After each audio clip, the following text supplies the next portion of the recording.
Yes. Welcome.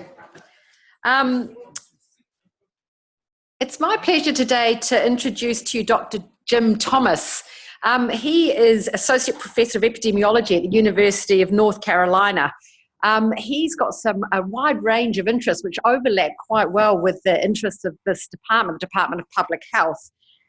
He is involved in work to strengthen health information systems, largely in developing countries. But of course, health information systems is something that a lot of people within the Department of Public Health are interested in and working on. He's also interested in public health ethics and data ethics. But today he's going to be talking about harnessing the power of networks. So he's looking at how organizations work together in communities to deal with health-related problems. So it's really exciting to hear him speak. He actually emailed me some months ago, sort of out of the blue, and said that he was wanting to visit. And I had a look at his sort of program of work, and it just did seem to be particularly interesting to us. So it's fantastic to welcome him here. And I will just hand over to you, Jim. Okay, Thank you. I'm going to trust my microphone is working. Are we good? You can hear me back there? Okay. So yes, I work on health information systems. That's the majority of what I do right now, a large project called Measure Evaluation. But before that, and continuing on, I was doing mostly social epidemiology. And I've been able to combine the two, which is something you're going to see here, some work I did in organizational network analysis within Ethiopia. Not particularly health information systems, except how organizations are communicating with each other. Just a word more about my interest in social epidemiology. I'm interested in understanding the forces that shape communities, how communities work, and how that shapes the distribution of disease in those communities. So with organizational networks, the question is, if organizations work together better, is disease controlled better? That's the basic idea. So we've got a Prezi presentation. It's slightly different than a PowerPoint. It's going to move around a little bit. So I've got it organized to look very cleverly like a network. And so we're going to zoom in here. I'm going to talk about what the need is and why we would want to have organizational networks. So this is looking at a number of organizations that are operating in a particular area, maybe the whole country of Tanzania. And they're clustered by different colors and different types of organizations. But you can see, and you know for yourself, that in any given place, there are lots and lots of organizations, many times addressing the same issues. They do compete with one another. If you take a close look at this picture, you see in the bottom right, President Obama, God bless him, and then go a little further back and you see this man who wants to shake Obama's hand is pushing the face of another person who also wants to shake his hand. So this competition exists between organizations, and it can shut down the whole organization, or when I talk with groups of organizations, I tell them we're not trying to pretend there is no competition. We're just looking for the hidden win-wins where we could work together. And then, of course, if they're just working separately in silos, then there's a lack of an ability to coordinate, to communicate, and to learn from each other. And my funder, U.S. Agency for International Development, is interested in systems thinking, and networks are systems in that they are not linear. Systems are not linear. There's often multiple things happening at one time, and virtually everything affects everything. So organizational network analysis is a way of capturing all of that and beginning to look at how that system is working. So the promise of networks is that if you increase so through integration, through reducing redundancies, through closing the gaps between the organizations, sharing resources, you can get more benefits with less cost. And here is a book I want to refer to called Where Good Ideas Come From. He talks about ideas as being networks, like if you can imagine neurons and how they work together as a network, but also then at the social level, the networking of ideas that occurs together. And one of the other things he talks about in this book is called the possible adjacent, which this network analysis was a possible adjacent for me. I borrowed it from another field and saw that it was applicable to what I was doing and imported it into my field. It was in an adjacent field. It looked possible. I brought it in. And then I look at sexually transmitted diseases. And so where there is networking that's occurring, you can have a high syphilis rate and the network density, if it is, network density high, low. So a high network density, this is backwards. This slide is backwards. It should be with a high density, you have a low disease rate. I think I've got the opposite there. Network types. There are social networks, and in fact, organizational networks are a subset of social network analysis, sometimes abbreviated SNA. And there are two ways of doing a social network analysis. One of them is complete, like this, where you see everybody is connected with everybody within some circle. But you could also take somebody like, see Hopper there towards the top, and Hopper is connected with 4 people. There are some network analyses, some studies that would talk about that as Hopper's social network, but it's not connected to everybody. But you will hear social networks used in contexts where you don't have everybody connected to everybody. And you will also hear it used where you're just doing an individual interview and finding out who the social support is for that person. It's also used in sexual networks and for transmission. An example here, you can see that the dark edged circles, white in the middle, that's a confirmed case. A dotted circle is a case that somebody had sex with that person, but they haven't found that person to find out if they're infected. And then you've got some others that are identified and they are incubating infection, not yet symptomatic. And through this method, one can identify hotspots in communities or individuals who are particularly key in transmitting an epidemic. And then you have organizational networks, and that's what we're going to be talking about. An organizational network in this case is looking at human rights organizations. I think it's in the Congo. All the organizations that exist, are they talking to each other? Are they not? So in looking at a couple of network methods, the first thing you want to do is set some boundaries because networks inherently have no boundary. They go on forever. So you have to set a boundary. In this case, in Ethiopia, we took politically defined areas and looked at the organizations within that were dealing with HIV and family planning. To identify the organizations, we snowballed. We first started with those that were named by the health department, and then we went and interviewed those and asked them if there were any others on our list or that were not on our list that they knew of. And then we would go and visit those, and we kept on going until we had exhausted all the organizations. We included in our network only those that were named at least twice. An organization that was named just once, we figured was not going to be very well integrated in, and we would just leave that out. One could argue otherwise. That's the direction that we took. When you have all these organizations, it is not a sample. It's a census. And so that brings to question the kinds of statistical techniques you might use, because statistics is all about sampling, right? And this is a full census. Then we go into the organization, and this man on the right is working for the clinic, and these 2 men on the left, they're the interviewers, and they're asking him a set of questions about the links of his organization with a list of others. There were, in each case, about 25.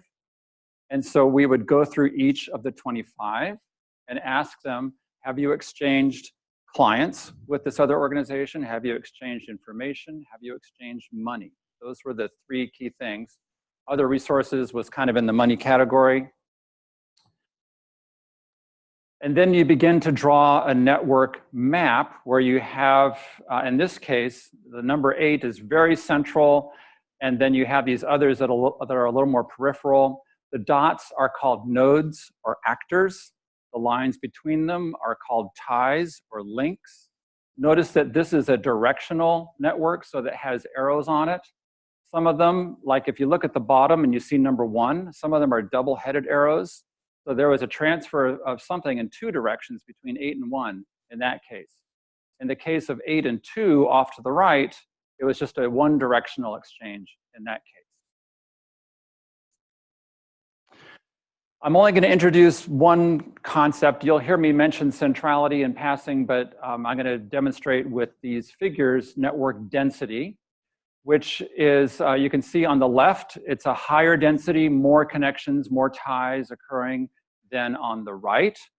And you can give density a number. If all of the ties that could exist do exist, that's a density of 1.0. If half of the ties that could exist do exist, that's a density of 0.5.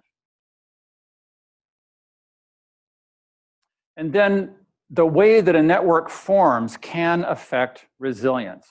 So we have on the left here a network that is less dense, on the right one that is more dense, there are more ties, but there's also a different array of how they are arranged.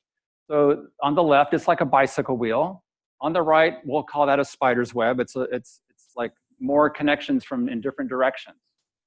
The one on the left can do things more quickly if that organization, probably like a central hospital, a referral hospital, and the other dots may be clinics. And it can dictate what's going to happen, and that can happen really fast. On the right, there's less of a central figure. Things are figured out more in a, well, not quite chaotic, but let's call it that, more of a chaotic way. But if you take one of the nodes out of the right network, the rest of the network, because of all those connections that exist, can continue to figure things out and figure out workarounds. If you take out the central dot, the central node on the left one, it just kills everything. So the network on the right is considered to be a more resilient one, less efficient, more resilient. So now we're going to go into Ethiopia. Here's a picture of Addis as it's looking a few years ago. And we mapped out these organizations. We had 2 sub-cities. Addis Ababa has 11 sub-cities. We worked in 2 of them. The blue is one and the red is another, and these dots are where the organizations are. And then we did a network map of both of these. So Kirkos on the left, Kolfe Karanyo on the right. Let me just ask you, what do you see? I'm not fishing for any particular answer. Just tell me what you see. What strikes you in these pictures? Yes. And dense, yes. Any other observations? It does say there's that one in the middle. Everybody seems to be referring to that. That's a major hospital. Yeah. Anything else?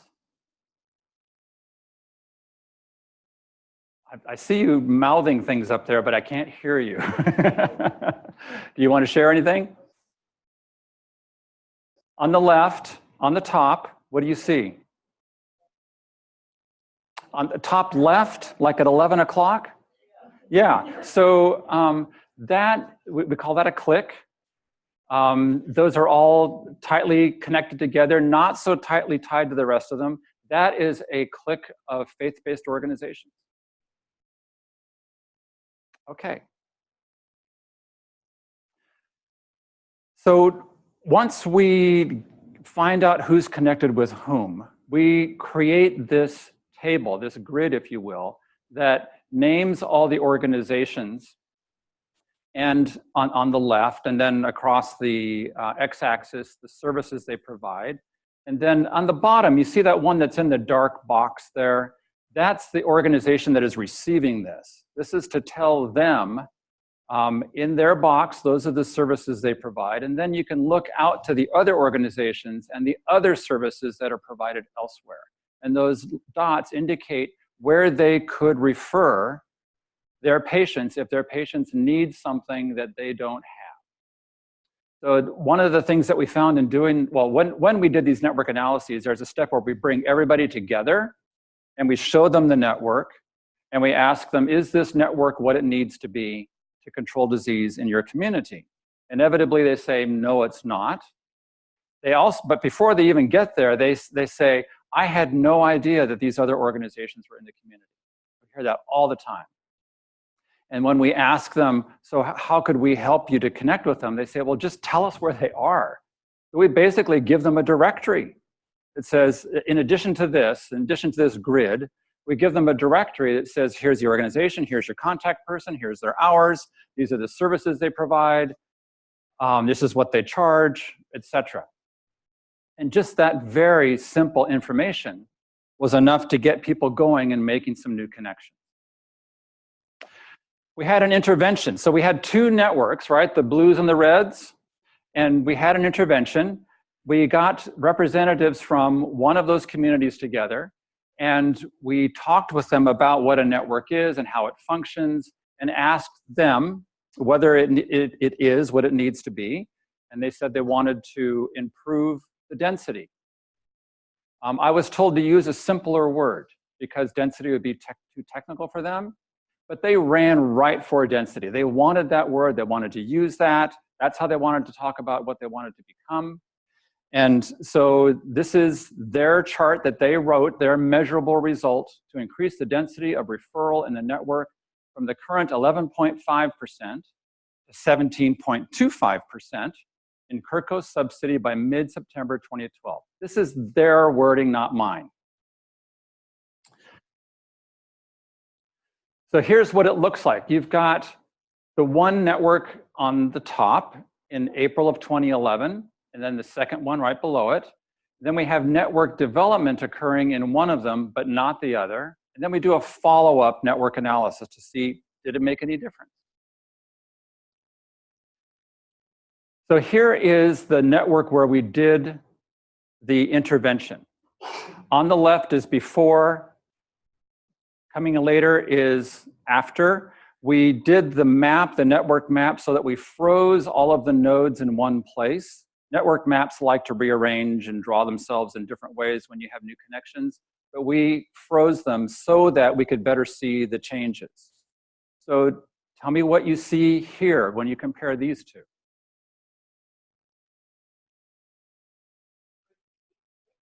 Yes, they did, didn't they? They went a little beyond their 50% increase. They did. And they met every 2 months for 3 times. And each time that they met, we did not do an assessment of the density, but they had set goals of how they were going to improve, who they were going to connect with. And we asked them, did you succeed? And sometimes the answer was yes, other times it was no. And then we would ask them, well, what trouble did you run into? And then together they would brainstorm about how to overcome that challenge. Then by the time we got to the third meeting, things were going pretty well. And then a little further down the line, we did the follow-up. Anything else that stands out to you? Yes. What happened to, oh yeah, we got an orphan. Yeah, I don't know. I didn't, for lack of time, I didn't do the other network, but it deteriorated. It got less dense. Left alone, it got less dense, and we don't know why.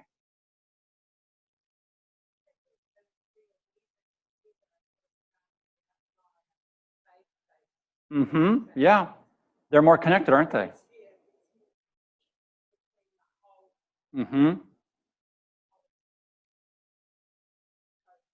Yeah. So we can also present this in some statistics. The Kirkos is where the network strengthening was done. And you can see the number, just look at the links. At baseline, it was 69. At follow-up, it was 101. And you go a little further to the right, and Kofi Karanyu, a baseline, 101 links, and then it deteriorated to 40. Again, we don't know what happened, but that was the network that had the central hospital. There could have been some changes in their policies and the way they were operating that affected connections. In some other work I have done, I found, this is in my home state of North Carolina, I found that the networking, this is really funny, was facilitated by one person who would go around visiting and show up with donuts. And she was responsible for the disease reporting. And so people, because they loved her, would send her the disease reports. We also did some interviews of clients to find out what their experiences were in these networks. So these charts, although written quite simply, are a little bit confusing. Well, this is first the density. The next one is the more confusing one. So you can see in Kirkos, the density increased, and in Colfe-Caranios, the density decreased. It got less dense. But now we're looking at some services. Now these are needed services. So a tall line is bad, a shorter line is good. Shorter line means we don't need them, we've got them. We're getting what we need. So in Kirkos, you can see there was a decrease, and in Colfe-Caranios, both, with nutrition services for people with HIV. The decrease was more in Kirkos than it was in Colfe-Caranios. And this one here is social services, where you can see that in Colfe, that actually got worse at follow-up. So some other applications around organizational networks. There is a book called Global Action Networks that talks about organizations more at the UN level and how they come together to achieve things. I wrote an article that addresses this in an example from my work in measure evaluation, where we have developed tools around data quality audits and the different organizations that came together to make that audit occur, and it's now used worldwide. In North Carolina, I have looked at 11 counties and found across the 11 that where density was higher, that there was better disease control or a lower incidence of syphilis. Lots of questions left unanswered in that. It's an association. We can't yet call it causal, but it does, it speaks of something that's intuitive to us, that if it's a better network, they're going to have better disease control. The work that we did in Ethiopia inspired some people in another nonprofit organization that was working with food security and HIV. So we taught them how to do the network analysis, and then they applied it throughout Southern Africa. This is an example from Malawi, some of the sites where they went that were part of the network. And then we did some work also in Chiang Mai and looking at the organizations that were servicing men who have sex with men. And in Chiang Mai, we ran into the interesting situation where there were two competing networks that made it really hard to form a network analysis, because they claimed, each of them claimed to have connections with everybody, in part because they were in competition with each other and wanted to look more connected than the others. But our other analyses showed that what the information they were giving us was not accurate. So our analysis was really challenged by this situation.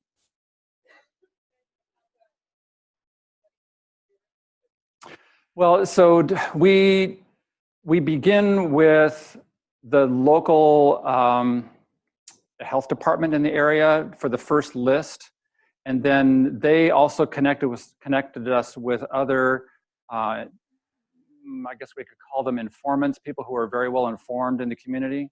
And we would talk with them to get advice on how to approach and whom to approach. And then we would share with them what was coming in. And they, at times, would just shake their heads and say, no, I don't think so. So there was this kind of, it wasn't systematically done, but it was done more from a key informant perspective. And let me add that, using this picture, but now talking about South Africa, my initial interest in network analysis came from an observation, because I work in many countries, my observation that where there is more money to control HIV, there is less coordination. This counterintuitive thing that where there is a lot of money going in to control HIV, particularly in areas of South Africa, there's a lot of elbowing and competition. And so the first network analysis I did in Africa was done in Durban, South Africa. And the network was virtually impossible to create because nobody knew about anybody. They couldn't name their neighbors. It was just a mess. And I left with an unpublishable pile of data from, from Durban. But when we went to Ethiopia, everything just fell into place. And it worked beautifully there. So I've had these widely diverse experiences in places that I've applied this. So if you want more information, the Measure Evaluation website has a ton of information. And there is, on the left, it lists our work, the different kinds of things that you can read about. And then about 2/3 of the way down, a little bit darker, you can see network analysis. And that's what this page is about. And then there are links down there at the bottom where you can link to other resources on network analysis for organizations. And we're done. So, time for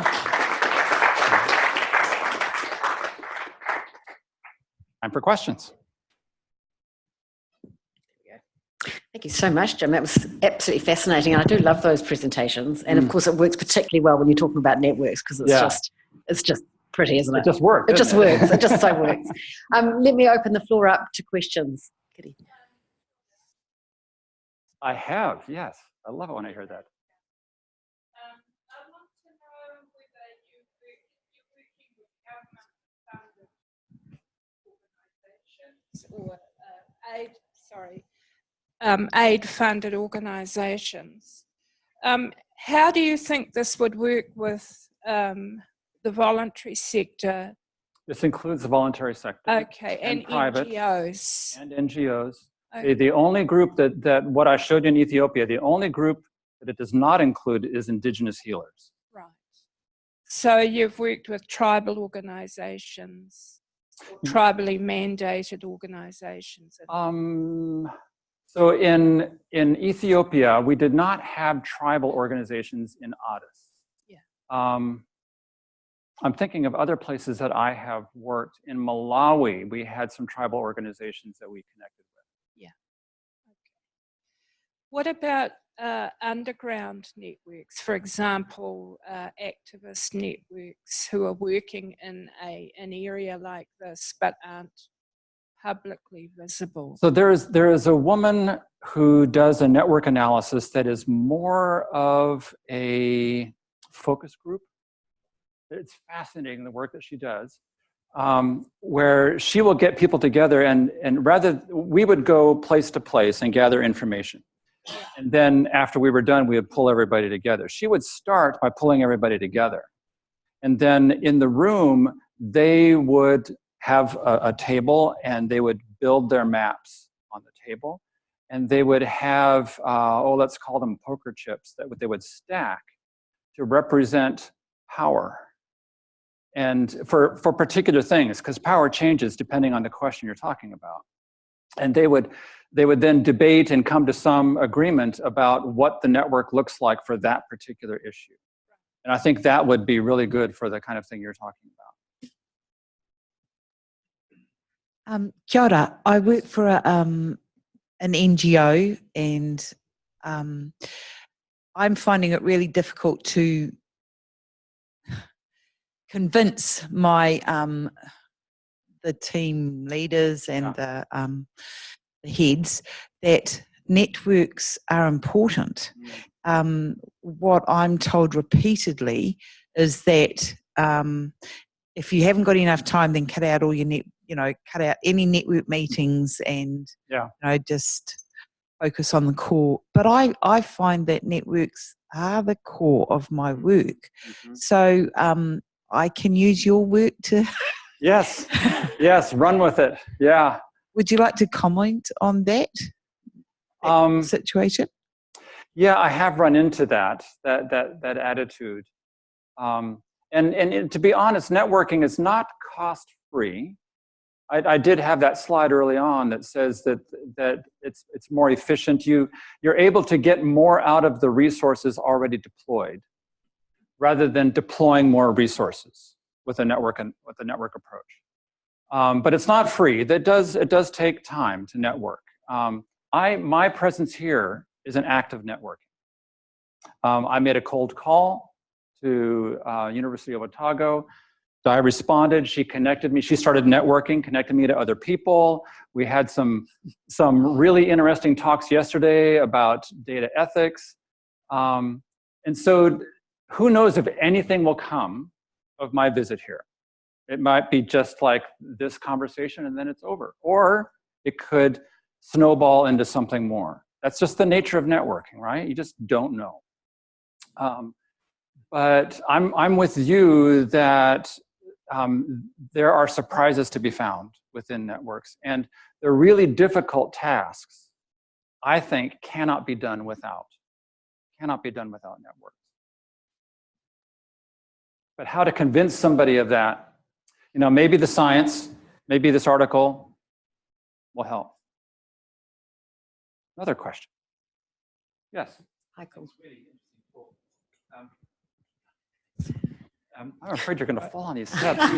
You be careful. Just interested in where you position highly networked societies.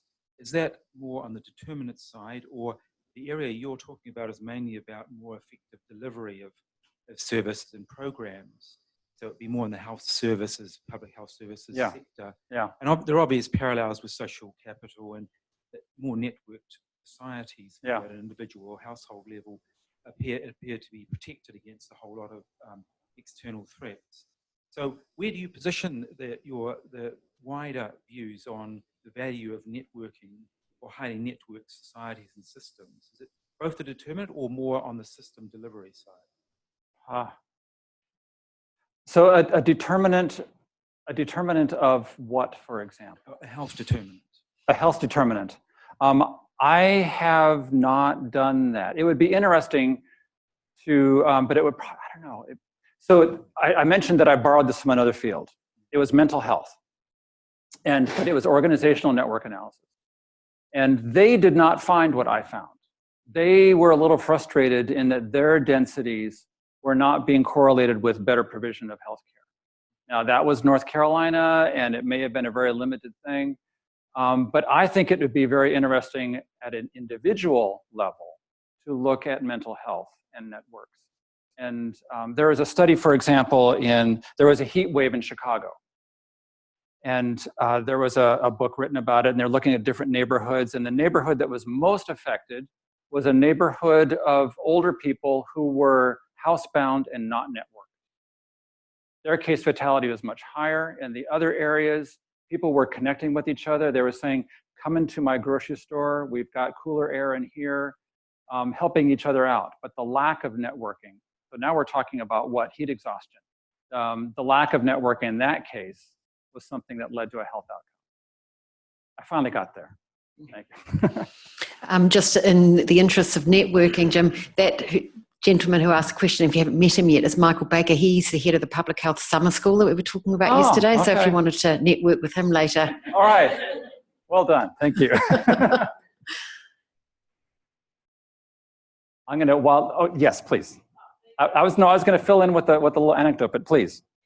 I've got my own question. Yes. Which is that you said that in the two subsidies, one of them, that one of them increased in terms of density and the other one decreased. Yes. I was wondering, kind of leading up to, was it 2012 when you started this work, or what the patterns of disease control were in each of those subsidies, and how did those change, those disease patterns? Like, did you notice that the HIV prevalence was higher in one of them? Did they change substantially over the period of this? No, that's probably a good thing to do, would be to go back and look at that. There are so many biases in the data of determining what the HIV prevalence or incidence is in a particular area, and for a subsidy of a large city, it would be even more iffy. So I'd really question whether, if I find a difference, if I can attribute it to what we're finding here. We went a little further down the road to delivery of services and satisfaction with delivery of services. One could infer that with better service delivery and with an individual who has HIV getting more services, that well, they've already got HIV, right? So it's not going to be a lower incidence, but you might find, so within the PEPFAR world, I'm going to assume you all haven't heard this, but maybe all of you have. UNAIDS has had these goals for 2020 of 90, 90, 90, that 90% of people who have HIV would know their HIV status. 90% of them would be on antiretroviral therapy, and 90% of them would be on it consistently enough to experience viral suppression. They have since updated that to 2030 goals of 95, 95, 95. Not because they're nowhere near achieving 90, 90, 90, but maybe they just wanted to kick the can a little further down the road. But anyway, that's another story. But with a network approach, you can better ensure that somebody is going to achieve viral suppression if they connect with all of the organizations that they need. Because HIV is such a complicated infection, it's not just pills. There's other things that are needed over time. It's in response to your question as well, Michael. I think that if what I'm hearing is correct, you're talking about getting services delivering to the people who need them more effectively. Yes. Michael's question regarding the determinants of inequalities in health outcomes, for example, or inequities as we call them here in New Zealand, with regard to Indigenous health outcomes. We've been doing a lot of work in the field of suicide prevention, access to mental health services, and actually access to Western psychological and psychiatric care and mental health services means that many of our young people don't access those services. And so they are beneath the radar. They are beneath the radar of services such as these ones that you include in your network. And the other thing is that we know that there are many intersecting determinants of inequities in the outcomes for young Māori and young Indigenous people, particularly those who identify as LGBTI plus or rainbow or takatapui young people. So I see the value in your work and I applaud you and thank you for coming here today. I think that we need to take the analysis further, Michael, with regard to incorporating, weaving our knowledge of the determinants or the drivers of inequities in Māori health outcomes and Pacifica health outcomes, in migrant health outcomes in Aotearoa, and you have access around the world, and maybe together you could get together and do some really great work for underserved populations. So just thinking on my feet here, because networks and network analysis, it's a very plastic method. There's so many different things you can bring to it. So there's plasticity.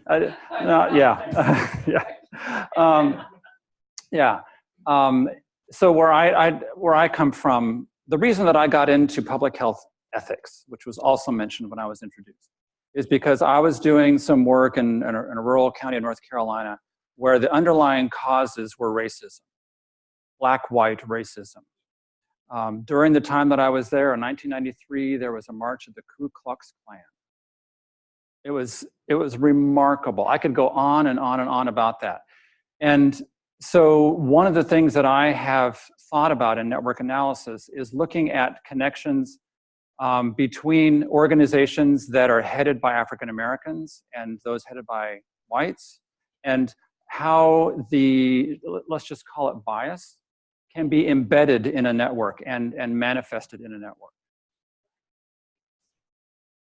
Interesting. I actually had a question as well. Yes.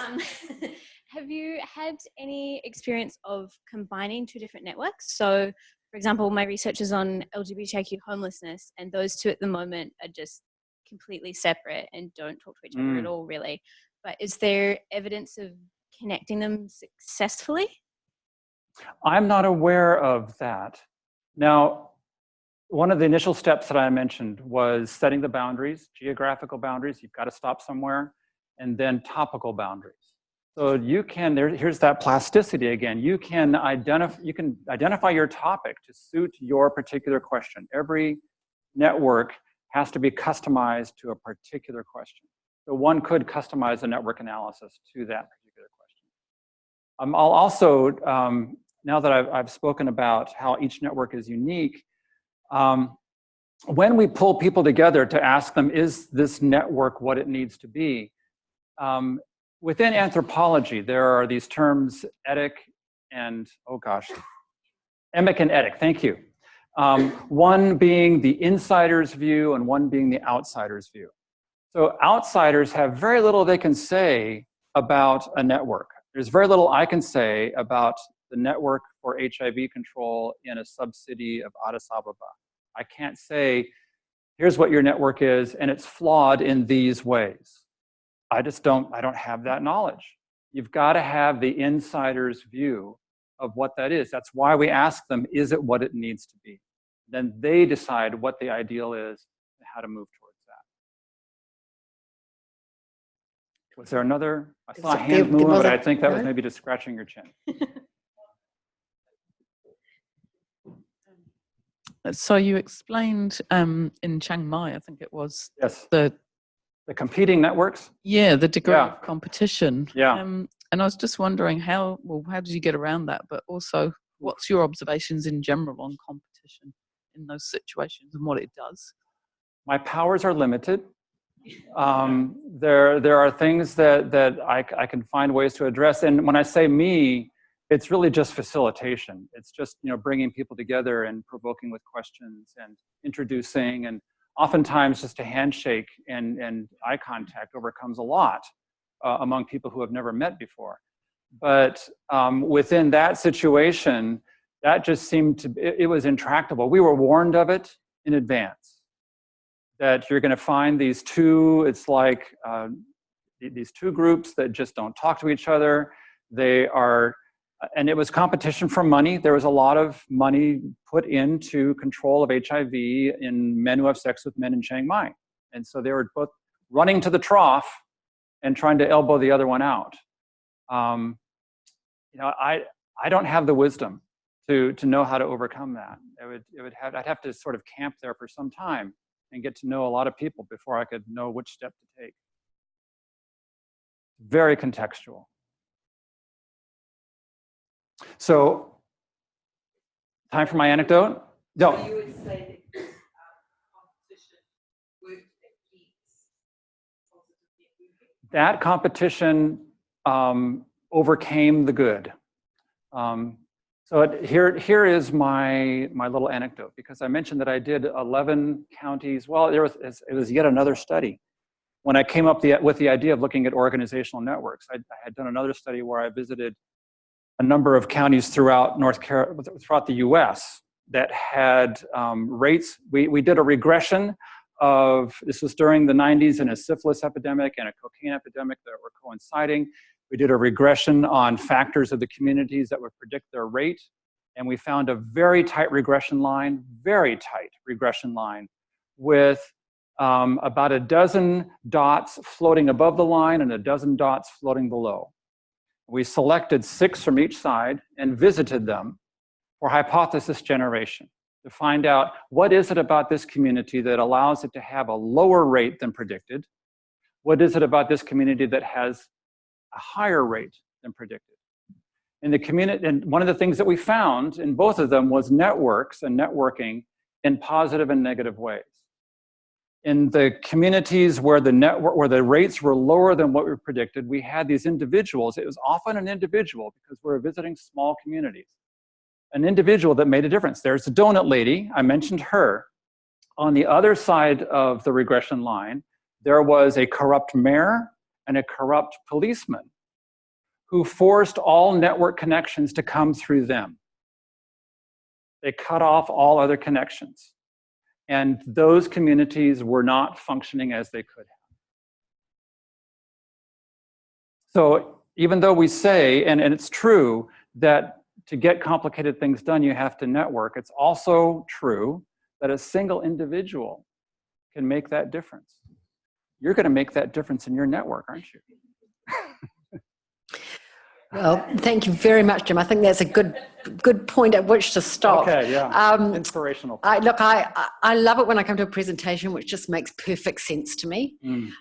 I think, I'm a great believer in the power of networking, or at least the power of positive networking, but also that the potential for toxic networking, for want of a better term. So it makes perfect sense to me, and I think it's something that we probably underestimate in terms of thinking about what we do and how we do it. So thank you so much for coming and sharing with us, and thank you for coming to New Zealand in general. It's fantastic having you here, and I hope that this is not just a one-off conversation. Yeah, thank you very much. Thank you all.